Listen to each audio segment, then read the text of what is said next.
네, 현재 시간으로 2일 글로벌 증시 마감 시황 살펴보겠습니다. 미국 증시, 유럽 증시 혼조세였습니다. 상승과 하락폭이 제한되는 흐름 나타났고요. 특히 눈에 띄는 재료가 있지는 않았습니다. 이런 가운데 아시아 증시는 이전 거래일 미국 증시가 큰 폭으로 오르는 훈풍을 이어받으면서 일제히 강세 흐름을 나타냈는데요. 먼저 첫 번째로 미국 증시 마감 상황부터 짚어보겠습니다. 미증시 혼조 양상이었고요. 상승과 하락폭이 상당히 제한됐습니다. 전 거래일과 거의 같은 수준, 제자리 걸음에 머무는 양상이었습니다. 이런 가운데서도 다우존스 산업평균지수, S&P 500 지수는 다시금 최고치를 경신하는 양상 보여줬는데요. 다우존스 산업평균지수부터 좀 더 꼼꼼하게 보겠습니다. 앞으로 이제 고용지표가 연달아 발표됩니다. 이날은 ADP 민간 고용이 나왔고요. 예상치를 상회하는 수준이었습니다. 이에 따라서 향후 발표될 6월의 고용지표에 기대감이 높아지는 양상 호재였고요. 이와 함께 장중에 제닛 옐런 연준 의장의 발언도 시장에는 약간 긍정적인 요소였지만 최근에 연일 랠리를 펼치고 있다는 점이 부정적인 요소로 작용을 하면서 서로 상쇄시켰습니다. 다우존스 산업평균지수 종가는요. 전거래일보다 0.12% 상승하면서 16,976.24포인트 거래를 마쳤습니다. 이 장중 내내 플러스권에서의 견조한 흐름이 유지되기는 했지만 이 장중의 흐름, 이 상승 탄력은 좀 제한되면서 강보합권에 머물렀고요. 30개 구성 종목 흐름도 보겠습니다. 오른 종목이 약간 더 많았습니다. 상승한 종목이 지금 현재 16종목 정도로 체크가 되고 있는데요. 가장 큰 폭으로 오른 종목은 IBM입니다. 이날 1% 넘게 올랐는데 이전 거래를 잠시 좀 생각해 보시면요. IBM이 3% 가까이 오르면서 이 다우존스 산업평균지수 자체를 끌어올렸죠. 이런 양상이 이날도 이어졌습니다. IBM 뒤를 잇는 종목은 제약사 화이자입니다. 1% 가까이 올랐고요. 이어서 마찬가지로 제약사 머크가 바로 뒤에 3위로 올라서 있습니다.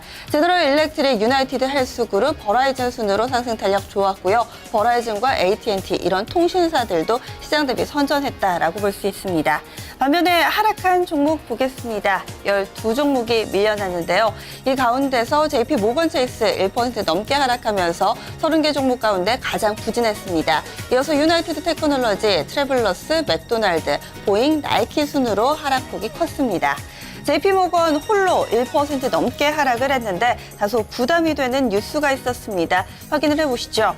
이 JP모건 체이스의 제이미 다이몬 CEO가 초기 인후암 판정을 받았습니다. 이로 인해서 좀 주가도 약세 흐름을 나타내는데요. 하지만 회사 측은 평상 업무에는 지장이 없을 것이라고 밝혔습니다. 하지만 투자 심리는 약간은 위축된 모양인가 봅니다. 이날 주가는요 1.04% 하락하면서 56.97달러 거래 마쳤습니다. 이어서 S&P 500 지수도 보겠습니다.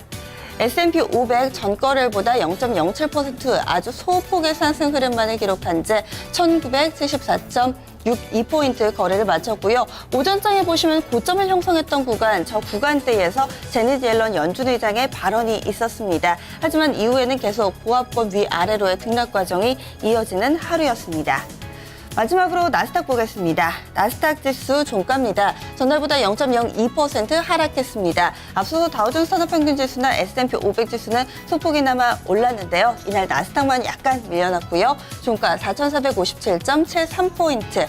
장 초반에는 긍정적이었지만 오후장 돼서 하락으로 돌아선 이후에 다시금 상승 시세 내지 못한 채 부진하게 거래를 마쳤습니다.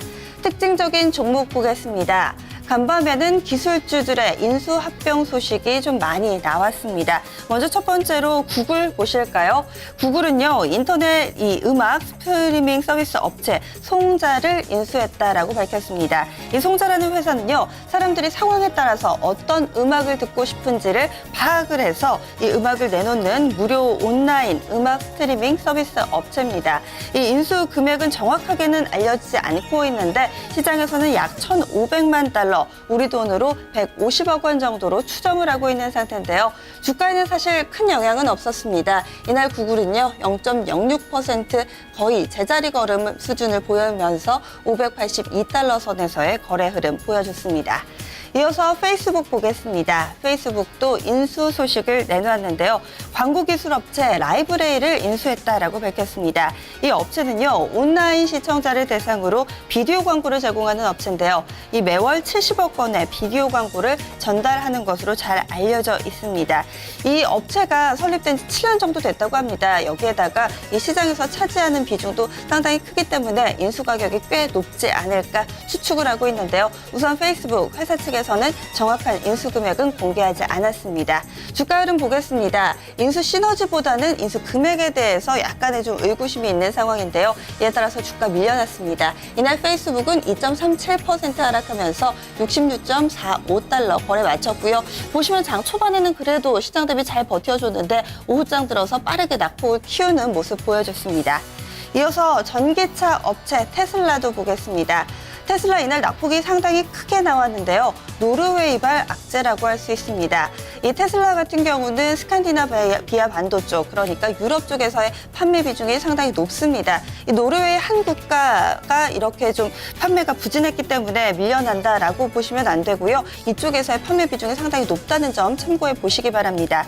우선은 6월 노르웨이에서 판매가 536대 팔았다라고 밝혔는데요. 이는 3월에 1,500대 정도의 3분의 1에 그치는 수준입니다. 이 판매량이 확 줄어들면서 투자 심리도 한껏 위축이 됐는데요. 4% 넘게 밀려나면서 230달러 밑에서 거래를 마쳤습니다.